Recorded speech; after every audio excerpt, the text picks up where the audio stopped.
Primero que nada, y lo más importante, Junior, gracias por sumarte, gracias por dedicar el tiempo, un poco lo que decías, estabas a full de trámites y de cosas.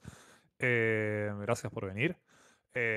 Un poco para contarte el espacio, básicamente en Frontend Army trabajamos charlando un poco de lo que tiene que ver con Frontend, hablamos de distintas temáticas, distintos tópicos y también nos gusta invitar a gente grosa y copada en distintos temas a que nos cuente un poco su día a día, distintas experiencias que tuvo y hoy nos encontramos con vos, Junior García, que no sé si querés presentarte un poco y contarnos un poco de lo que haces hoy en día en tu día a día como founder y CEO de NextUI. Sí, por supuesto. Bueno, nada, primero muchas gracias chicos por la invitación. La verdad que la aprecio mucho. Como ya dijiste, mi nombre es Johnny García, founder y CEO de NuxUI. Transicionamos a ser una empresa en octubre del 2023, que también fue justo mi transición de mi último empleo deal ahora hasta full time en Nuxui. Tengo 8 años de experiencia como desarrollador, mayormente en frontend. En mis inicios, bueno, programé muchas cosas. Incluso empecé desarrollando en una calculadora. Ah, mirá. Después, bueno, fui programando en Java, después me cambié un poco al Laravel, después empecé a aprender tecnologías frontend y ahí me quedé como que fue lo que más me gustó. Siempre tuve eso de crear interfaces gráficas y creo que es lo que más me apasiona del desarrollo web, por eso también decidí crear Next.js. Pues nada, tengo 4 años contribuyendo al open source. Eh, Empecé con proyectos chiquitos, luego decidí crear Next.js, que como ya muchos la deben de conocer y para los que no lo conocen, es una biblioteca para crear interfaces gráficas en React, que son visualmente agradables, que te permite crear aplicaciones web sin importar qué tanta experiencia tengas tú en diseño, ya te permite crear una aplicación que se ve bien ya por defecto, ¿no? Eso era mi objetivo al momento en el que empecé a crear Next.js. ¿Querés contarnos un poco qué es hoy NextUI en cuanto a gente, en cuanto a cantidad de personas que lo usan y qué es Por lo supuesto. que estás haciendo hoy en día? Por supuesto, bueno, NextUI está dividido ahora porque está NextUI Inc., que es la empresa. Dentro de la empresa tenemos tres proyectos ahorita en curso. El más grande, NextUI, el segundo, NextUI Pro. El tercero es un proyecto que todavía no vamos a revelar, pero también está en progreso. Va a ser eventualmente el proyecto más grande que vamos a tener. NextUI hoy día lo usa aproximadamente 300. Tiene 300.000 descargas y tenemos 250.000 visitas a la página de la documentación. Wow. Supongamos que de esas 250.000 la utilizan o son recurrentes un 80 o 90%. Podríamos estar hablando de 200.000 desarrolladores, un poco más. Eh, Básicamente, nada, NextUI se presenta como una alternativa a las que ya existían. Bueno, cuando yo empecé a crearlo era como que no me terminaban de encajar las soluciones, si bien eran muy robustas y todo, como que no me terminaban de encajar visualmente a lo que yo necesitaba. Y por eso decidí crearla. No, ahora seguro hablaremos un poco más acerca de cómo arrancó y qué me motivó a crear NextUI. Dale, y vayamos por Después, en eso. cuanto a- Sí. sí, No, decime después. y después también en cuanto a números, el año pasado salimos de octavo a nivel mundial de proyectos con más estrellas en un año. Así que nada, muy orgulloso del trabajo. Y en cuanto a personas en el equipo, hoy día somos 7. Este mes creció bastante la cantidad de personas dentro de la empresa. Y pues nada, básicamente con mucha ilusión de seguir creciendo y de ir cumpliendo todos los objetivos que tenemos, ¿no? Yo tenía una preguntita. Vos habías mencionado que antes trabajabas en Deal. De hecho, trabajabas con Frank ahí en Deal. Y en un momento, bueno, imagino que decidiste decir, che, esto está empezando a tomar cierta forma, mejor me voy a dedicar full time a esto. Pero, ¿hace cuánto que arrancaste con NextUI? ¿O cuándo lo empezaste? ¿Mucho antes o hace poquito? Y te digo, el primer commit, por así decirlo, fue hace 4 años. Ah, bueno, Cuatro, lleva un un... poquito más. Sí, sí, lleva bastante trabajo detrás. Trabajé casi 3 años antes de empezar full time, ¿no? Un poquito más de 3 años. Básicamente pasé por un montón de etapas dentro de lo que es el proyecto, la versión 1, la versión 2, después tomar más componentes. Pero sí, básicamente eso, más o menos 3 a 4 años llevo trabajando en NextUI. Desde octubre del 2023 se transformó en una empresa. Así que llevamos unos pocos meses como empresa, no apenas unos 4 o 5 meses. Bien, ¿y cómo arrancó el proyecto? O sea, hablemos de lo que te llevó a hacer ese primer commit. O sea, lo que nos preguntábamos un poco también con Gabo era, ¿fue una necesidad de un proyecto particular en el que estabas trabajando? ¿Estabas trabajando como freelance y lo necesitaste? ¿Cómo arrancó NextUI como idea y como necesidad? Sí, bueno, algo que me caracteriza a mí como desarrollador es que siempre, aparte de estar trabajando, digamos, en mi trabajo de 9 a 6 de la tarde, siempre como que he tenido esa chispa o esa gana de crear algo por mi propia cuenta, ¿no? En ese momento estaba creando un proyecto, era tipo un Dribble, pero para desarrolladores, y lo estaba haciendo solo por hobby, para aprender Next.js, para implementar las tecnologías que estaban en ese momento saliendo, que eran Next.js 10, algo así. Y como que mientras lo hacía me di cuenta que las alternativas que tenía para crear la interfaz de usuario no me terminaban de encajar. Era como que una se parecía mucho a Google, otra como que no me terminaba de encajar los destinos, entonces como que dije, bueno, por ahí yo empiezo a crear mis propios componentes, empiezo yo a armar mi propia UI library interna para crear este proyecto, ¿no? Y nada, eventualmente me di cuenta que estaba creando precisamente una UI library para el proyecto y decidí irme por ese lado en vez de continuar con ese proyecto hobby que tenía en ese momento. Nada, me inspiré mucho de otros design systems como el de Apple, de otras UI libraries. Es como que la idea que tenía la adapté a lo que yo tenía en mi cabeza de lo que quería como un design system para el proyecto que tenía, pero eventualmente eso se convirtió en un proyecto aparte, ¿no? Después, nada, decidí, cuando tenía ya una versión media alfa, lanzar el proyecto open source y ver qué pasaba, ¿no? Ahí empecé a recibir mis primeras estrellitas, empecé a recibir mis primeros comentarios y la verdad que a partir de ahí fue todo un para arriba, ¿no? ¿Y eso llegó Siguiendo y siguiendo todo, creciendo. eso Junior llegó todo orgánicamente? O sea, vos la publicaste y de Sí. la nada la gente se fue enterando de que existía y la empezó a usar y te empezaron a comentar y te tiraban issues, no sé qué es lo que fuiste viendo. Sí, inicialmente todo fue orgánico, incluso hasta el día de hoy todo es orgánico, no tenemos publicidad ni nada. Sí ha habido varios eventos en el medio que han ayudado a hacer como un boost a la gente que lo llega, ¿no? Pero inicialmente fue que yo lancé la librería, la biblioteca en GitHub y GitHub por ahí como que empezó a recomendarla dentro de la lista de búsqueda y por ahí personas se empezaron a enterar. También el nombre es medio parecido al Next.js, entonces la gente como que por ahí lo agarraba como que era una UI library de Vercel. Yo Claro. después aclaré eso, lo puse en el README, que no es de Vercel, o sea, que es un proyecto totalmente aparte y separado de Vercel. Pero siento que sí, mucha gente llegó a NetUI en sus inicios, también atraídos por lo bonito que era la interfaz, ¿no? Y Y ahí me empezaron a llegar los primeros hits, comments, estrellitas. qué bien, qué Y después, interesante. eventos. En el medio recuerdo Nicolas Schussman, no sé si lo conocen, que él es el creador de Hola Mundo, del canal de Hola Mundo. Yo le envié el proyecto por un live que él estaba haciendo en YouTube y tenía un montón de gente ahí viéndolo y decidió abrirlo. Entonces como que en ese momento llegó a 200 personas en el Mirá, sitio de NetUI, la Wow. documentación. qué Entonces como que increíble. ahí llegó a más personas que hablan español y empezaron a conocerlo. Después, después sí, las personas empezaron a recomendarlos entre sí, los desarrolladores. Poco a poco ha ido como que dando un pasito más, ¿no?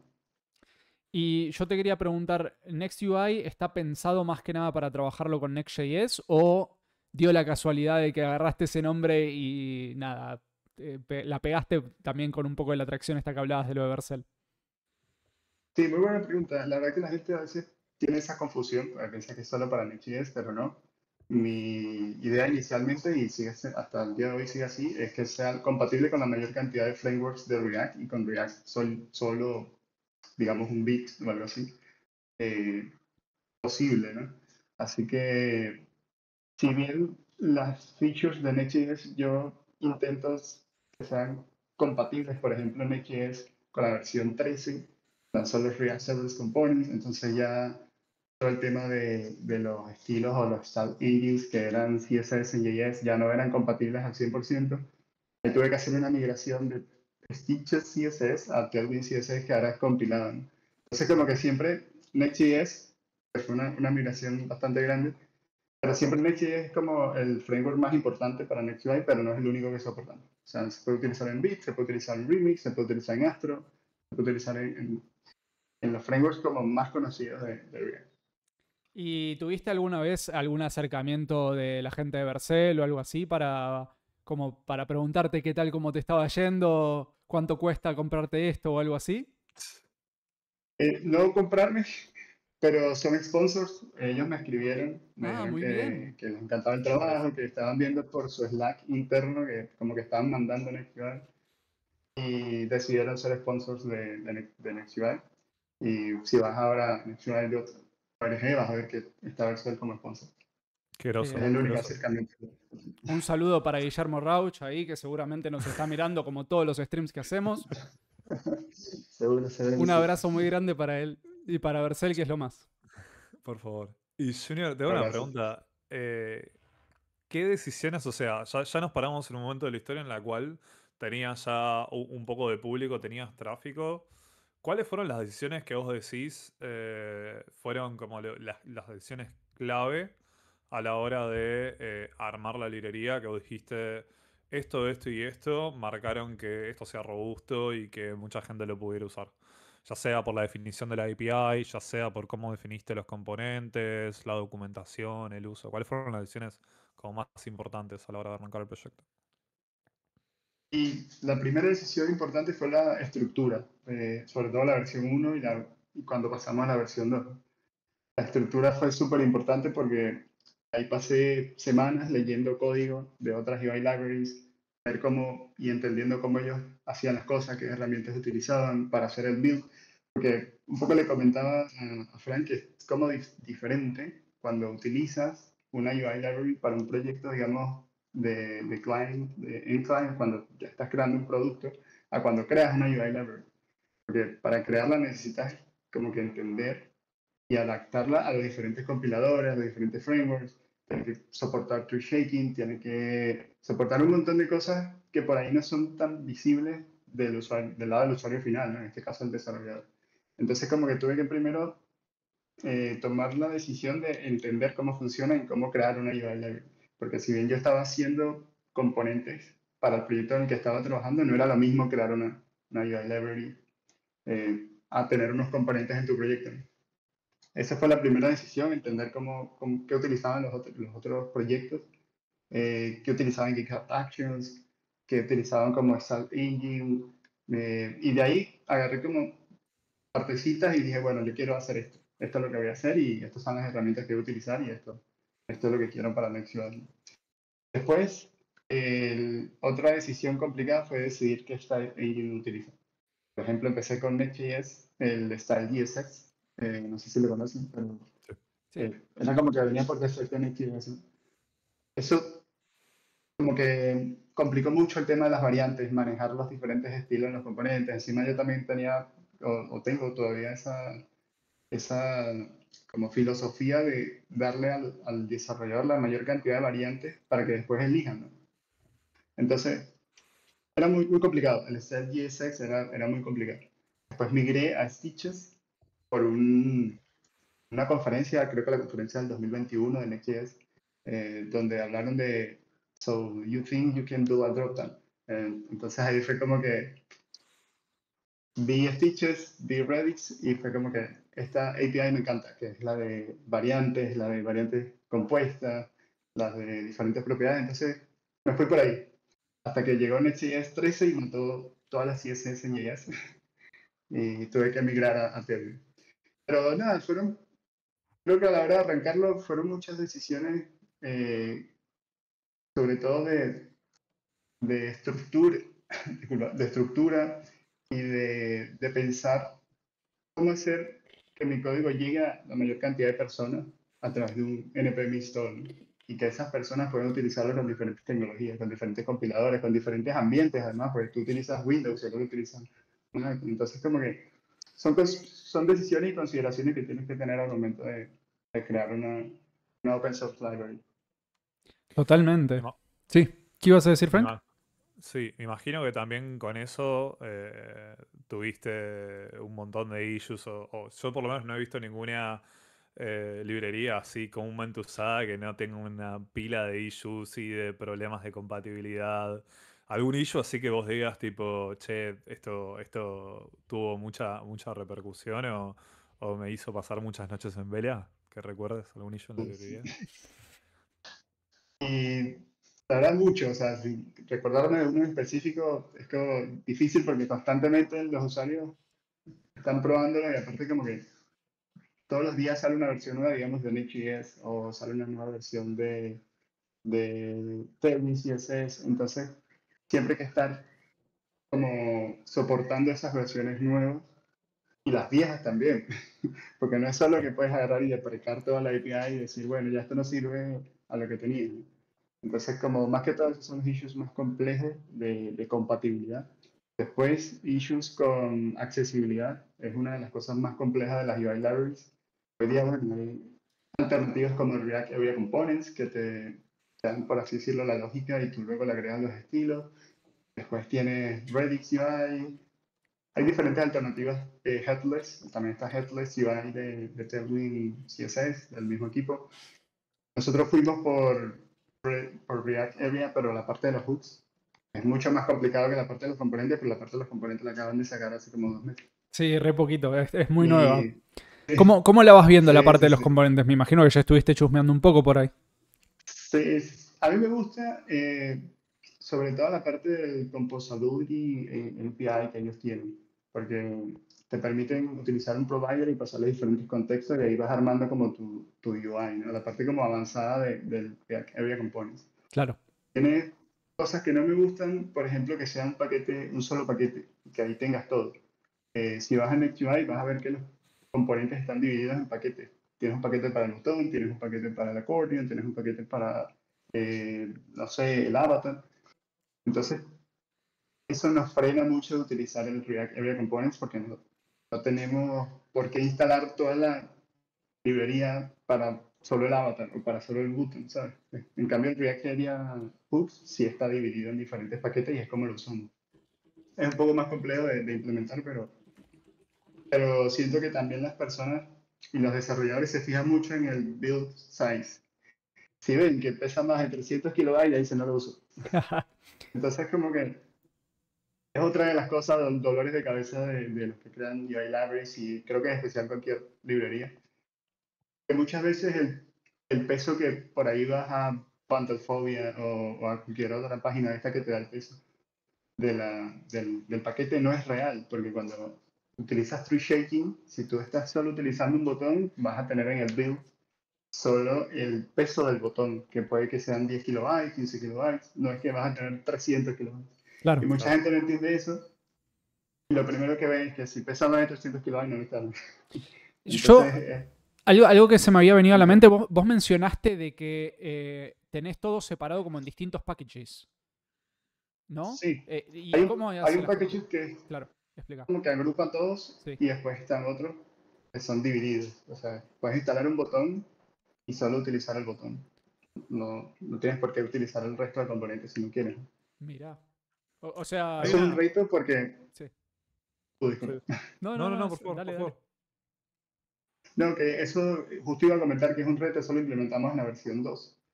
Es un reto bastante grande porque tienes que manejar un monorepo y ese monorepo tiene múltiples paquetes internos. Claro. ¿Qué pasa? Que cada paquetito tiene una versión. El botón tiene su propia versión independiente al paquete principal. Entonces utilizamos algo que se llama Shiny-Set, que es una utilidad de Microsoft que te permite incrementar la versión de una manera sistemática, o sea, como que te dice, mira, la siguiente versión, si tienes la 2.0.1 y hiciste algún cambio dentro de ese paquete, entonces la siguiente va a ser 2.0.2 y automáticamente te crea el Shiny. Eso tiene un montón de problemas detrás, pero hasta ahora lo que no funciona. Creo que lo importante es tener a los usuarios de la UI library y no toda la UI library entera. Y hablando justamente de tree shaking, porque eso es muy interesante lo que dijiste, ¿no? El tema de que mucha gente piensa en el tema del bundle size de la librería en sí, pero cuando vos la trillequeás completamente cambia el size. ¿Hay algo de marketing atrás de eso? ¿O hay cosas que vos tenés que tener en cuenta a la hora de poner el README, a la hora de poner la docu en NPM o a la hora de poner el sitio con respecto a eso? ¿Qué cosas dijiste tipo, si yo hago esto más explícito o si yo muestro X o Y cosa, la gente va a ganar como más, mi package va a ganar como más relevancia, digamos? En especial con el tree checking, ¿no? Si está en la documentación, para que las personas que por ahí se leen el intro, que son muy pocas, vean que la librería en sí tiene tree checking y que no se tienen que preocupar porque el bundle size no va a ser toda la librería, sino solo lo que utiliza. Después, en cuanto a lo que es marketing y eso, como hasta el año pasado era solo un proyecto de hobby, es como que hacía lo que sentía, más que pensar en una estrategia de marketing o algo por el Claro. estilo, ¿no? Siempre apuntaba a que se viera bien, o sea, que el componente se vea bien, tenga buenas animaciones y que sea accesible. Esa era Y vos, como mis tres focos, ¿no? cuando ibas haciendo todas estas cosas, como que vos planteabas como que sí, que el marketing no era algo que te interesara, sino que las cosas se vieran bien, que sean usables. Vos tenías, o sea, ¿tu idea en algún momento fue hacer comercial esto o se dio, básicamente? Sabía, sí tenía en mente que eventualmente íbamos a tener una versión pro, Claro. pero teniendo un trabajo de 8 horas al día es complicado porque el Claro. tiempo que le dedicaba eran las mañanas, los fines de semana, las noches. Y me dedicaba más que todo a solucionar bugs, a ver los pull requests de las personas, de los developers. Eh, Nada, como que básicamente ese era mi foco y no lo tenía tanto como una prioridad la parte pro.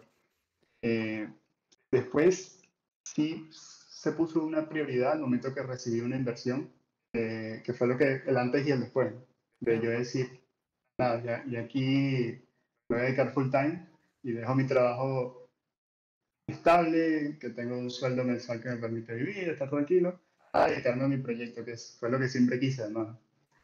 Siento que ese fue un punto de quiebre de lo que era NextUI y lo que es ahora hoy NextUI, ¿no? y esa inversión llegó así también por boca a boca, como decía Josh Mary, que decía algo de su publicidad fue el boca a boca, tanto en YouTube como en la comunidad, tremendo.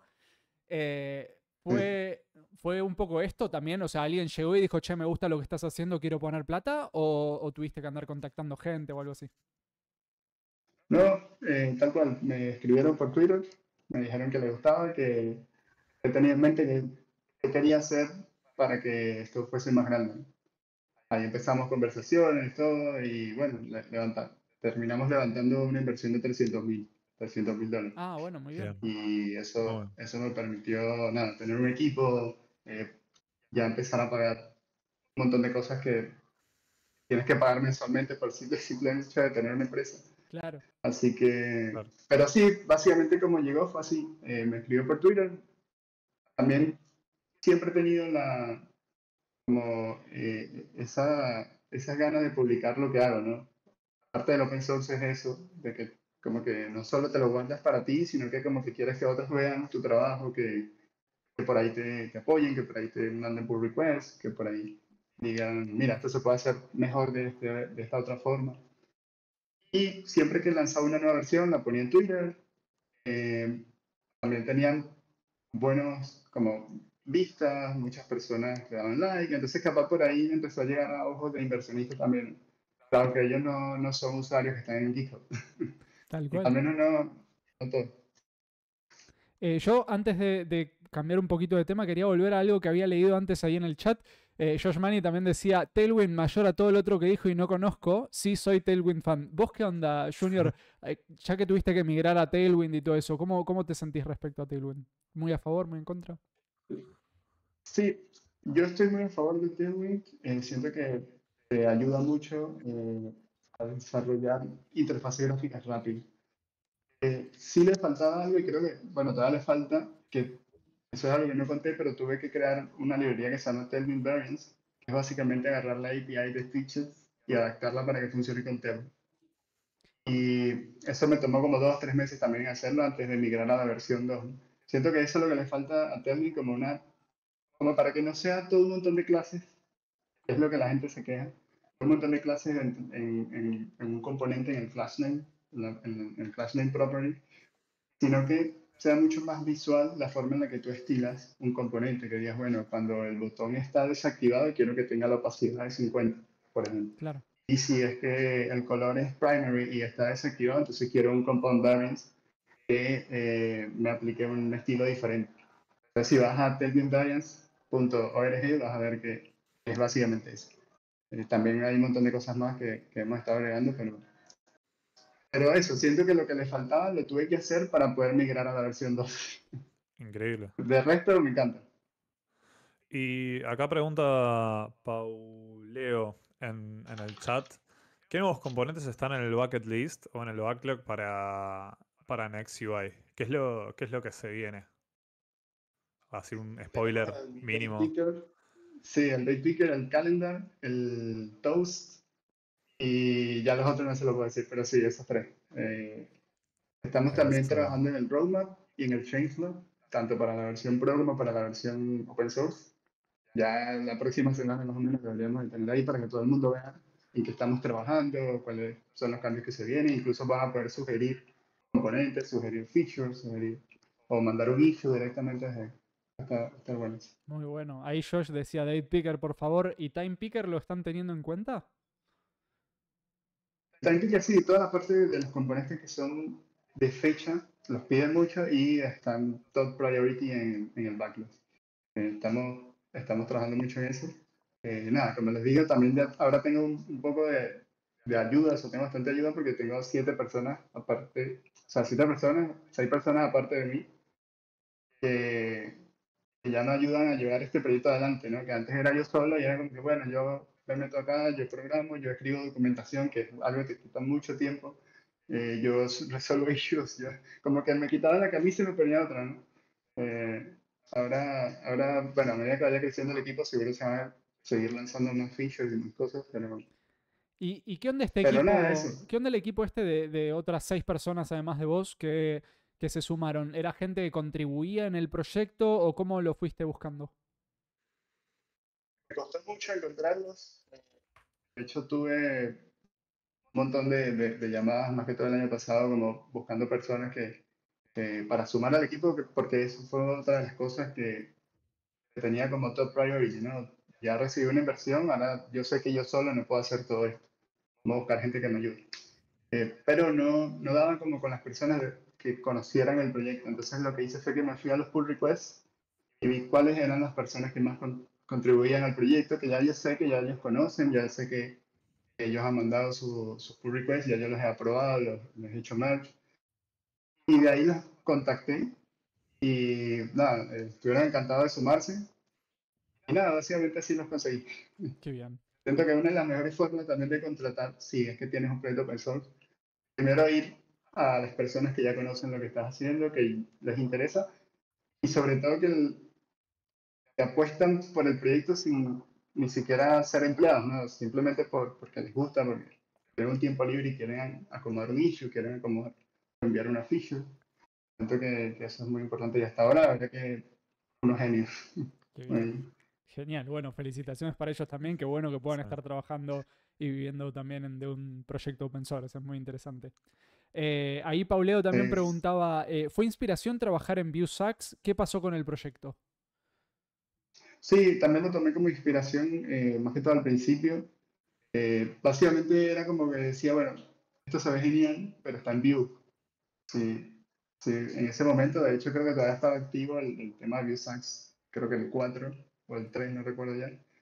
Y dije, bueno, voy a crear algo que se vea bien, pero para React, que no existía, ¿no? Así que sí, lo tomé de inspiración mucho para los inicios del XUI. Genial. Y tengo una pregunta con respecto, hablabas un poco de, nada, los primeros pull requests que ibas viendo y que ibas, y que ibas aprobando y que iba viendo comunidad.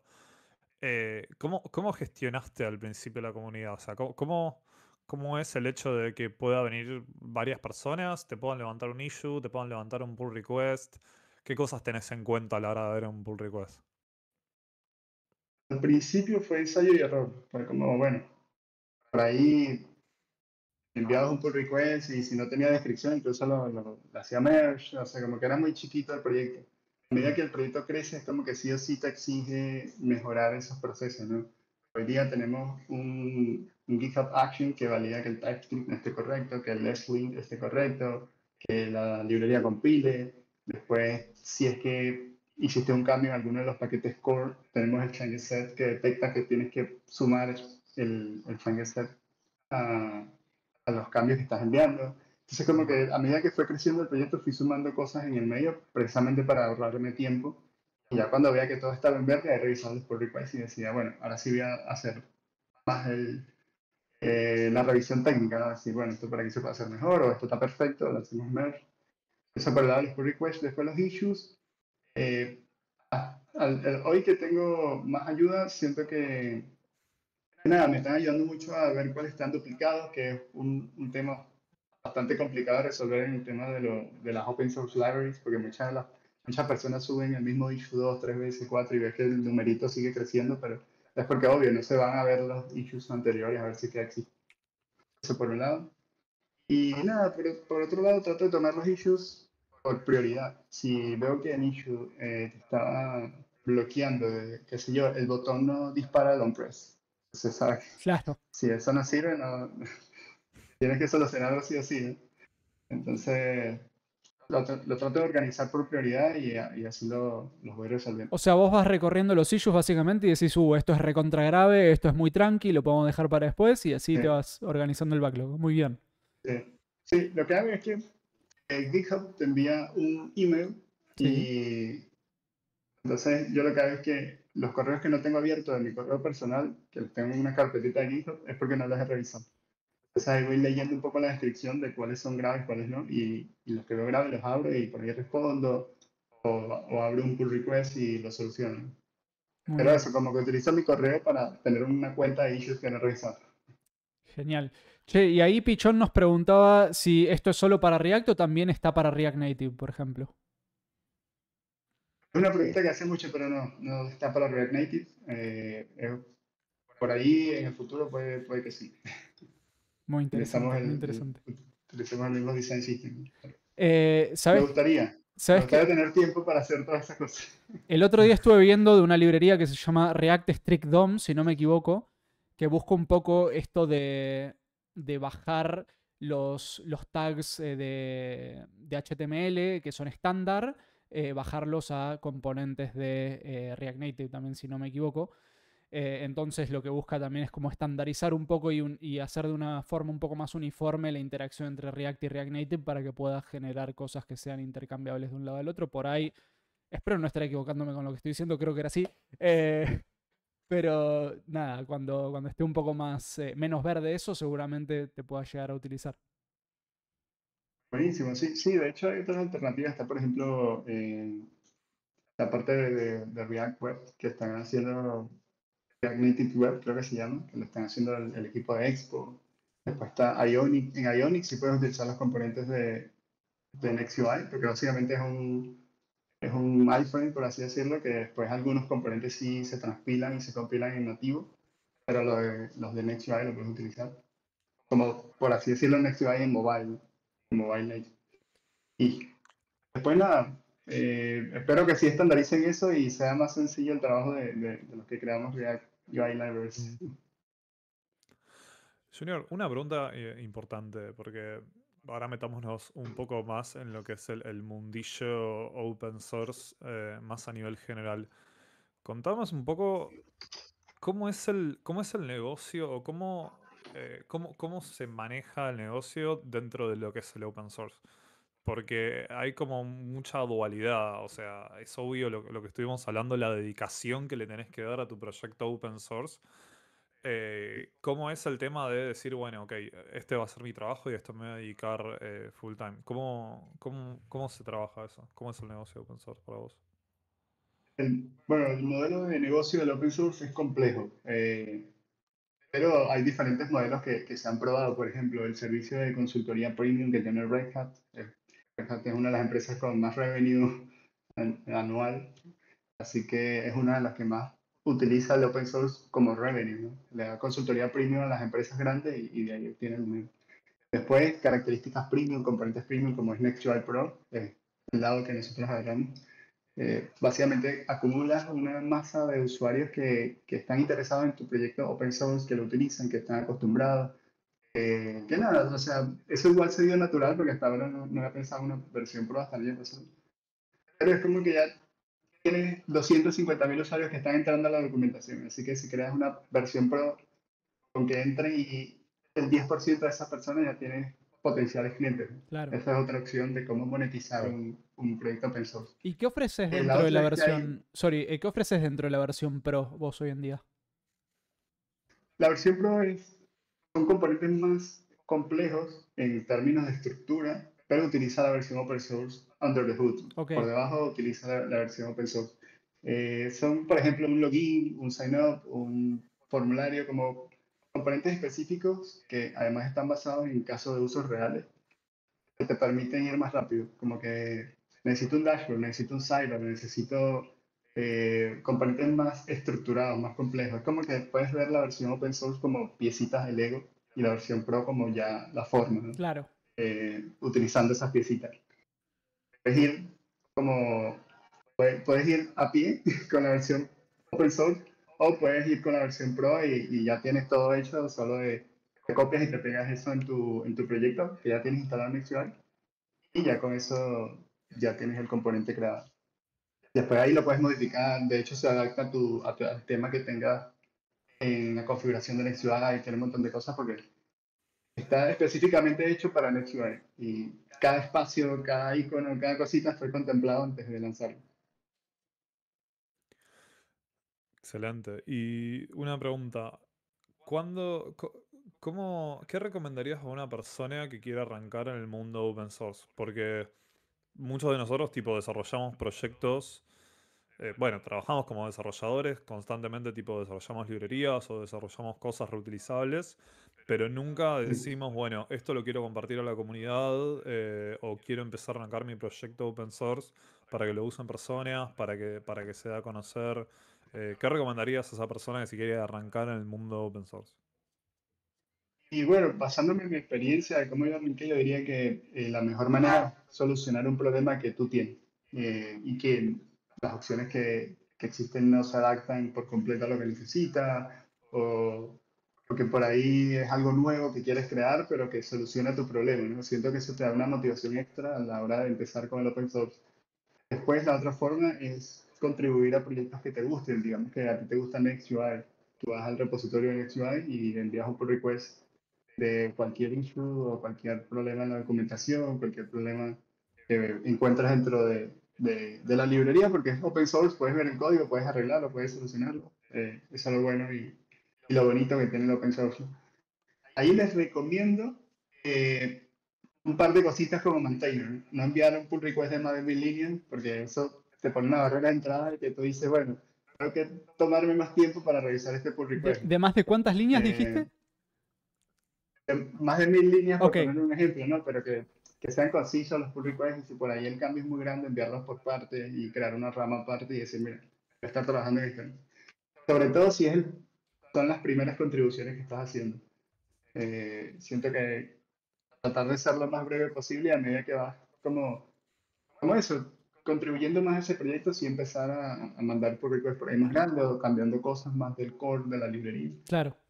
Pero nada, eso, siento que es muy gratificante también contribuir.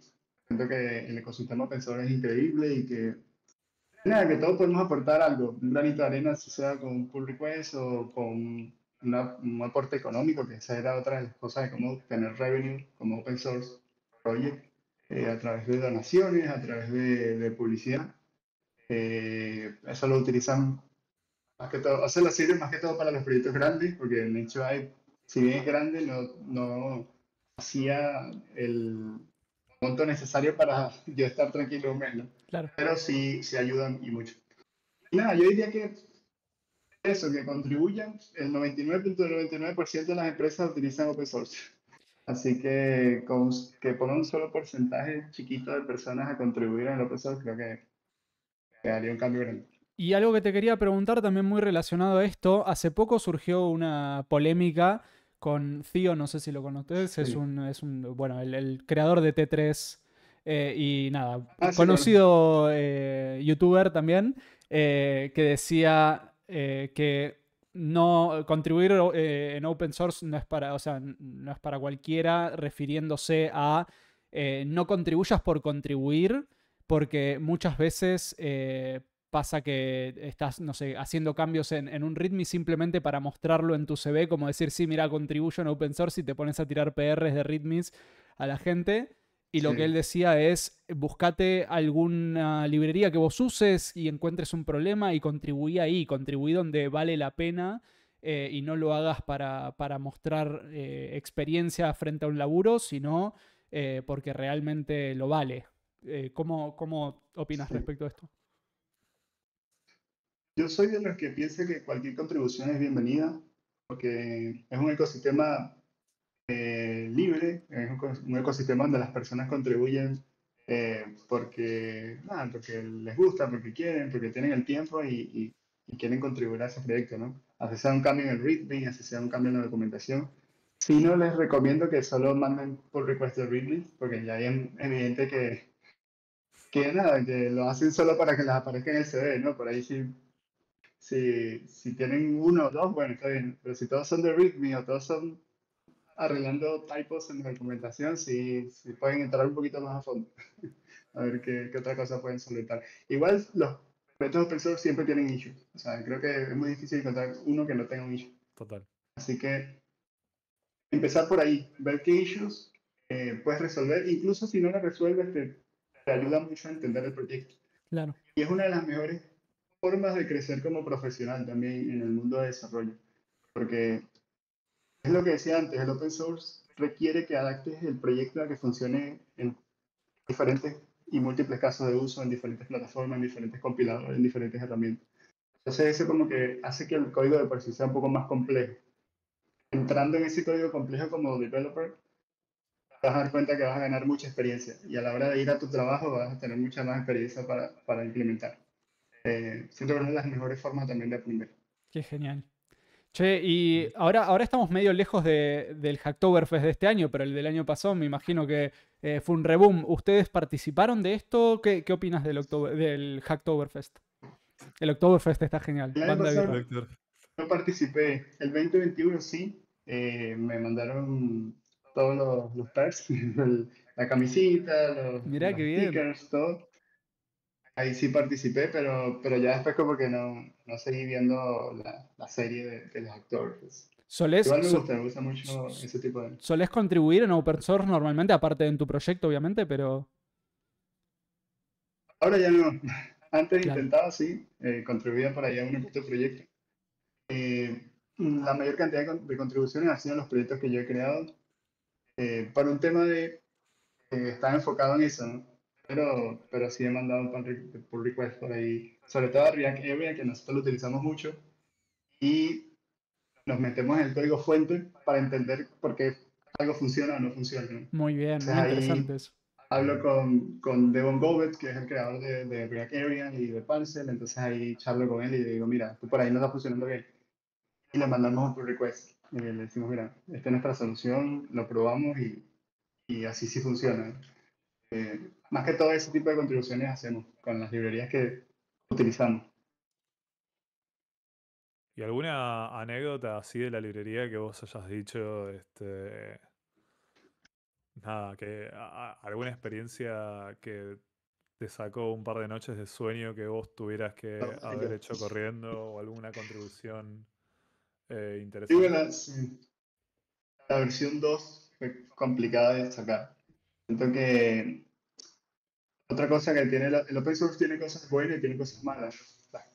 La parte mala, sabes que por ahí tu vida social se ha afectado, ¿no? Tienes que dedicarle mucho tiempo aparte de tu trabajo normal, en los fines de semana, en las mañanas, en las noches, como que se ve afectado tu tiempo libre. En ese Ujú. momento estaba lanzando la versión 2 y la aplacé un mes, creo que 2 meses, porque cada vez que la iba a lanzar fallaba algo, no compilaba, no funcionaba en un framework. Y nada, como que muchas veces dije, ¿será que vale la pena? ¿Será que vale la pena seguir haciendo esto cuando no estoy obteniendo un beneficio monetario a cambio? Obviamente a mí, o sea, cuando me llega una estrellita me alegro, incluso ahora que hay como 18.000 y algo, es como que una estrellita, un comentario positivo o negativo, lo que sea, es como Mm. que las personas lo estén utilizando, es gratificante para el maintainer. Sí, obvio. Pero nada, llega a puntos en donde dices, ¿será que vale la pena? ¿No? Y ahí es muy importante también tener personas que te digan, continúa, que si puedes, continúa, cree en ti. En mi caso fue mi esposa, ella siempre ha estado ahí conmigo y siempre ha estado como que sabe mucho de esta historia, ¿no? 3 años ahí todos los días con dedicación, que por ahí no estoy con ella, que por ahí no salimos, que por ahí no hacemos algo. Hay días que sí. Y nada, ella como que siempre me apoyó y siempre dijo, continúa que ese es el camino, ¿no? Es por ahí donde tienes que ir y por ahí es donde vas a dar el siguiente paso en tu carrera. Qué Así que bueno, nada, muy importante eso, tener a alguien ahí que te apoye, que te soporte, que te diga, dale, que tú puedes. qué bueno. Qué Y creo que importante pasa con eso. cualquier proyecto, ¿no? Pasa con Sí, cualquier cosa sí, que... totalmente. Sí. Acá tenemos un par de preguntas de la comunidad del chat. Tenemos por un lado, Josh Sí, Manny pregunta, ¿existe una fecha estimada para publicar el roadmap de la siguiente versión de NextUI? La gente el roadmap quiere debería saber. estar la semana que viene, el roadmap y el changelog, de la versión open source y de la versión pro. Ya estamos probando los detallitos de que todo funciona, se publica bien todo, así que sí, la semana que viene debería estar. Bien, perfecto. Semana que viene entonces. ¿Por qué, pregunta acá Under Rivers, ¿por qué no le colocaste NextFX en lugar de NextUI? Pregunta de Eso marketing. porque yo utilizaba mucho, sí. No, sabes que le comenté que utilizaba Java en mi trabajo, en el primer trabajo que tuve como programador. Y es como que hay una versión de Java que es JavaFX. Entonces como que yo la promovía mucho internamente en el trabajo. Decía, hay que utilizar esto porque esto es lo mejor, esto es lo que te hace crear las interfaces gráficas espectaculares. Y de ahí me quedó, me decían FX. Siempre en el trabajo me decían FX, por eso está diciendo NextFX. Qué bien, qué bien. Es un buen nombre igual. Qué bueno. Bueno, y acá la última pregunta de Boboleo dice, ¿qué técnicas de aprendizaje has utilizado para estar enfocado y aprender nuevas cosas para implementar en NextUI sin perder la motivación? Imagino que aparte de todo lo que hablaste de la compañía, pero supongo que habla de cómo organizabas tus tiempos y qué tipo de herramientas te ayudaron para mantener una estructura y una metodología a la hora de desarrollar NextUI. Sí, no, la organización siempre traté de, por más chiquito que sea, tener un roadmap, como decir, bueno, este mes voy a lanzar el componente avatar, por decirlo así. ¿Qué necesito para lanzar este componente? Bueno, necesito instalar este hook de React Area, necesito como que hacía un análisis previo antes de empezar a escribir código. Siento que eso es muy importante porque a veces empiezas a escribir el código y de repente te das cuenta que por ahí no era la solución o capaz lo pudiste haber hecho mejor. Entonces como que hacer un, como que detenerte antes de empezar a escribir el código y pensar lo que vas a hacer ayuda mucho. Después, para mantenerme como siempre al día, trato de ver las conferencias que salen de Next.js, de los diferentes frameworks de React, como Remix. Estoy muy al día en Twitter, sobre todo como veo que sale, que hay algo por ahí que pueda como aprovechar también en NextUI y darle eso a los usuarios que están utilizando NextUI, ¿no? Por ejemplo, ahora hay un tema con todas las librerías estas que están saliendo de copy and paste. Entonces, estamos evaluando internamente a ver los pros y los contras. Yo, en mi forma de verlo, tiene más contras que pros, sobre todo siendo maintainer de Node.js Library. Ujú. Pero nada, como que siempre estamos ahí viendo qué soluciones implementar, qué cosas salen nuevas, qué no. Para los de Next.js siempre estoy atento porque de un día a otro cambian todo. Entonces, bueno, sobre todo hablando de la versión 3. Entonces no vaya a ser que después te hagan lanzar Next.js versión 3, ¿no? Entonces, Acá de tenemos una esa pregunta de forma verlos. Acá tenemos una pregunta de Josh Manning, pero antes te quería hacer una pregunta que tenía que ver mucho con el tema de mantenerse actualizado. Y nosotros en la comunidad de Discord, que de paso del chivo, signo de exclamación Discord, no sé si ayer o hoy nos preguntaron twitters para mantenerse actualizado.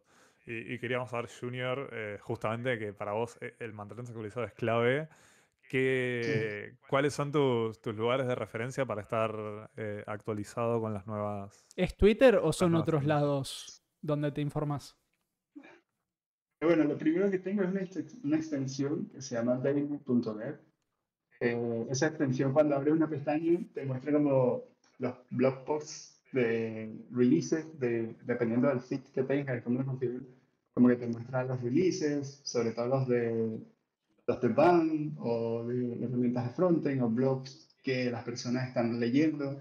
Eso es lo primero que hago, ¿no? Tipo, cuando abro una pestaña y ya veo todo lo que salió el día. Después en Twitter me informo mucho. Siento que ya como que mi feed está adaptado muy tecnológico y cuando me meto es como que me salen todas cosas, recomendaciones de nuevas startups, de nuevas tecnologías, de nuevas charlas. Después trato de entrar a las charlas que, por ejemplo, las conferencias de Next.js para mí son muy importantes y siempre trato de estar ahí viéndolas, el de leerme el changelog, de instalar la nueva versión, de probarla, ver qué cambió, qué no. Eso lo hago mucho. Las de React también son muy importantes, trato de ir a la documentación, por ahí creo que se viene un React 19, entonces como eso, trato de estar al día con las cosas de tecnología que sé que pueden impactar Next.js y también otras como para probar, ¿no? A veces, qué sé yo, sale BAM y yo lo instalo a ver cómo funciona, qué tan rápido es, ¿no? A veces Claro. esas que por ahí no tienen nada que ver con Next.js y después terminan ayudando también a Next.js. Por ejemplo, creo que en su momento cuando salió Build, lo probé, vi lo rápido que era y después migré creo que se llamaba, bueno, no era Parcel, tenía otro, Rollup se llamaba. Estaba basado en Webpack y cuando compilabas toda la librería se tardaba un montón. Entonces después lo migré a SBuild utilizando Tzu y ahí como que todo cambió. Fue súper rápido. Entonces nada, así que me mantengo actualizado. Primero la pestaña con daily.dev, después Twitter y después entro a las conferencias. Qué bien, genial. Bien, tenemos últimas dos preguntas. Ya estamos cerrando, así que los que quieran poner las últimas preguntas, es el momento. Tenemos dos preguntas. La primera, Josh Manning pregunta, ¿cómo se ve el setup del creador de NextUI? ¿Cuál es tu setup? ¿Es minimalista? ¿Tenés 7 monitores No, no, no. y todos Antes teclados? sí tenía varios monitores, ya no. Ahora tengo un ultra wide de LG, como de algo así como de 4000, 3000 píxeles. Uh, Tengo una MacBook Pro M1 Pro. Sí, la M1 Pro es esta, ya la han cambiado tanto. La M1 Pro. Después de todo muy simple, una mesa que se puede estar de pie, que Sí, puede estar sentado, lo utilizo mucho sobre todo en las mañanas. Me pongo de pie y así como que no estoy todo el día sentado. Y después esta silla, una silla ergonómica, me ayuda también con la espalda. Tengo este teclado que es buenísimo. Es un Drop, Drop Alt, sí. creo que Ah, es. no, es Drop Control. Es el Drop Alt, Ah, mira el Drop Alt, muy no recuerdo la bueno. versión. Sí. Sí, me gusta mucho como la sensación. En su momento estuve como medio obsesionado con los teclados estos mecánicos. Sí, Entonces, di con este. Después los audífonos, utilizo los de Sony XM-H4, no sé. Y nada, eso. tremendo. Y acá la última pregunta habla un poco, bueno, anteúltima pregunta, habla un poco de qué opiniones al respecto del anuncio de React 19. ¿Podemos esperar que en el siguiente update de NextUI esté enfocado en implementar las features anunciadas en React 19? Sí, nuestra idea siempre es ir a la par con React y Next.js, ¿no? Siempre, porque lo que pasó mucho con la versión 1 y la versión 2 fue eso, las personas empezaron a preguntar, ¿esto es compatible con React Service Component? Y les decías que no, porque obviamente estaba basado en Stitch CSS, que es Ah, un CSS en JS, y por ahí no era lo mejor para utilizar con React Server Components. Entonces, incluso así nosotros por ahí no lo tengamos en el roadmap, las personas van a bombardearnos para que lo adaptemos a las nuevas versiones de React. Así que preferimos ir antes, ¿no? Preferimos ver qué sale nuevo y cómo podemos adaptar Next.UI para que funcione con eso.